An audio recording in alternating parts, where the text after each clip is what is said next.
Item ಯಾವುದೇ ಇರಲಿ try ಮಾಡಿ ಆಚಿ ಚಿಕನ್ ಮಸಾಲಾ. ಜಾನಕಿ ಅವರ ಕೊನೆ ದಿನಗಳನ್ನ ಕಳೆದ ರೂಮ್ನಲ್ಲಿ ಅವರು ಇಷ್ಟಪಟ್ಟು ಸಾಕಿದ ಶ್ವಾನ ಕೂಡ ಮಂಕಾಗಿ ಕೂತಿದ್ದು ಮೌನವಾಗಿ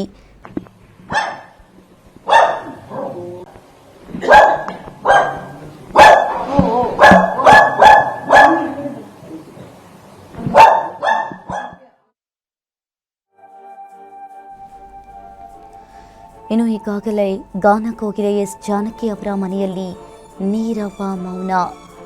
ಇನ್ನು ಅಮ್ಮನನ್ನ ಕಳೆದುಕೊಂಡ ಇಡೀ ಮನೆ ಇದೀಗ ಶೋಕ ಸಾಗರದಲ್ಲಿದೆ.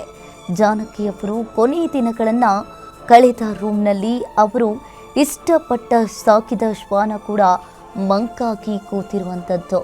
ಇನ್ನು ಅವರ ರೂಮ್ನಲ್ಲಿ ಅವರು ತಮ್ಮ ಫೋಟೋವನ್ನು ಕೂಡ ಹಾಕ್ಕೊಂಡಿದ್ದಾರೆ. ಒಂದು ರೀತಿಯಾಗಿ ಇದು ಮೌನವಾಗಿ ತನ್ನ ನೋವನ್ನು ನಾಯಿ ಶ್ವಾನ ಹೊರಹಾಕ್ತಾ ಇದೆ.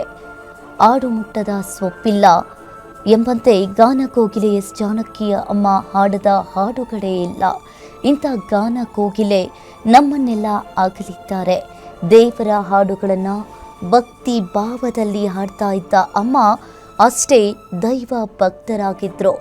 ಇನ್ನು ಅವರ ಸಾಕು ಮಗ ಕೂಡ ಹೇಳ್ತಾ ಇದ್ರು, ತಿಂಗಳಿಗೆ 10 ಬಾರಿ ನಾವು ದೇವಸ್ಥಾನಕ್ಕೆ ಹೋಗ್ತಾ ಇದ್ವಿ ಅಂತ. ಅಮ್ಮನನ್ನು ಕರ್ಕೊಂಡು ಒಂದು ತಿಂಗಳಿಗೆ 10 ರಿಂದ 15 ಬಾರಿ ನಾವು ದೇವಸ್ಥಾನಕ್ಕೆ ಹೋಗ್ತಾ ಇದ್ವಿ.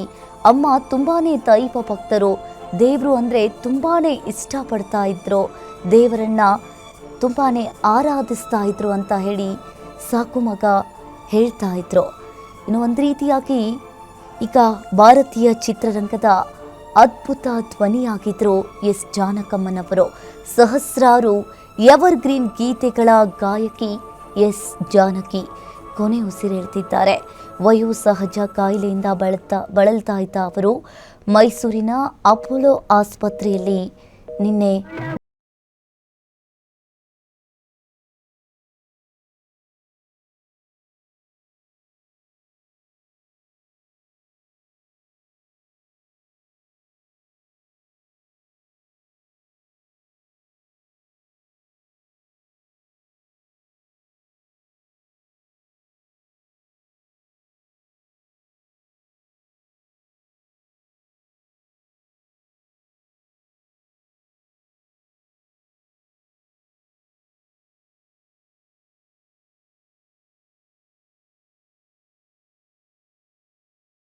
ಅಂದ್ರೆ ಅಚ್ಚುಮೆಚ್ಚು. ನಿಲ್ಲಿಸ್ಬಿಟ್ರೆ ನಮ್ಗೆ ಇನ್ನೊಬ್ಬರು ಜಾನಕಿ ಎಲ್ಲಿಂದ ಬರ್ತಾರೆ?